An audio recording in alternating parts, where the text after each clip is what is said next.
এই রকম পরিস্থিতিতে নারী নির্যাতনের বিরুদ্ধে কড়া আইন আনার আবেদন জানিয়ে কেন্দ্রীয় স্বরাষ্ট্রমন্ত্রীকে চিঠি লিখলেন তৃণমূল সাংসদ সুখেন্দু শেখর রায়।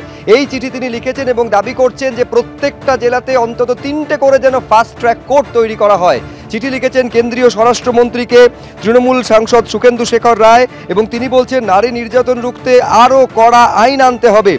অভিযোগ এলেই দ্রুত ব্যবস্থার আইনি সংস্থানের দাবি তুলছেন তিনি। জেলা প্রতি অন্তত 3টি করে ফাস্ট ট্র্যাক কোর্ট করার আবেদন জানিয়ে অমিত শাহকে চিঠি লিখলেন তৃণমূল সাংসদ।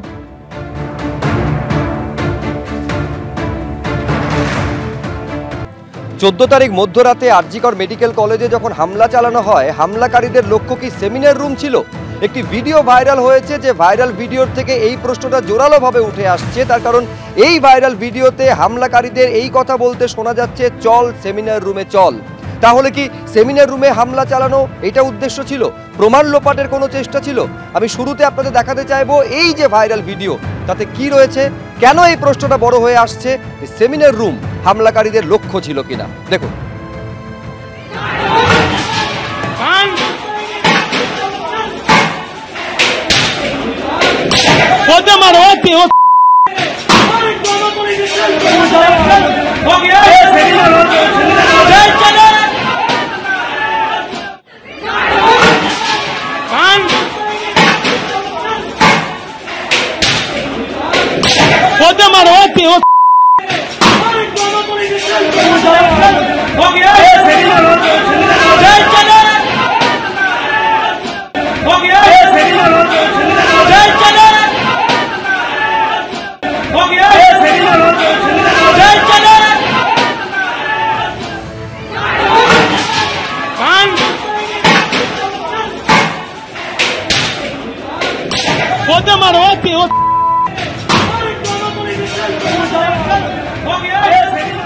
এই সরকারের আর নৈতিক অধিকার নেই ক্ষমতায় টিকে থাকার।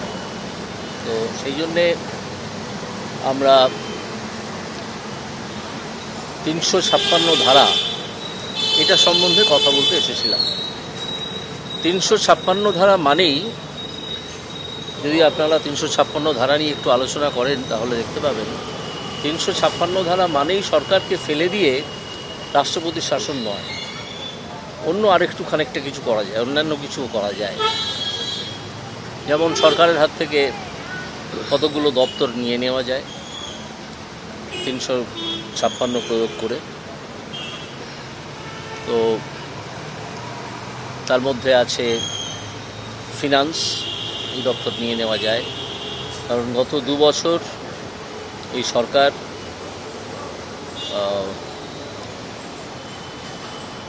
অডিটর জেনারেলের রিপোর্ট বিধানসভায় টেবিল করেন, যেটা সম্পূর্ণ সংবিধান বহির্ভূত। 1 নম্বর, পুলিশকে যেভাবে মমতা ব্যানার্জি চালাচ্ছেন, কিছু ঊর্ধ্বতন পুলিশ অফিসারকে, তাতে পুলিশ দপ্তর নিয়ে নেওয়া যায়। তারপর শিক্ষায় যে কেলেঙ্কারি আমরা দেখেছি, সেই শিক্ষা দপ্তরও নিয়ে নেওয়া যায়। স্বাস্থ্য তো নিয়ে নেওয়া যায়ই এই সরকারের হাত থেকে, এবং 356 সরকারকে না ফেলেও করা যায়। এইসব বিষয়ে গভর্নরের সঙ্গে আমরা আলোচনা করেছি।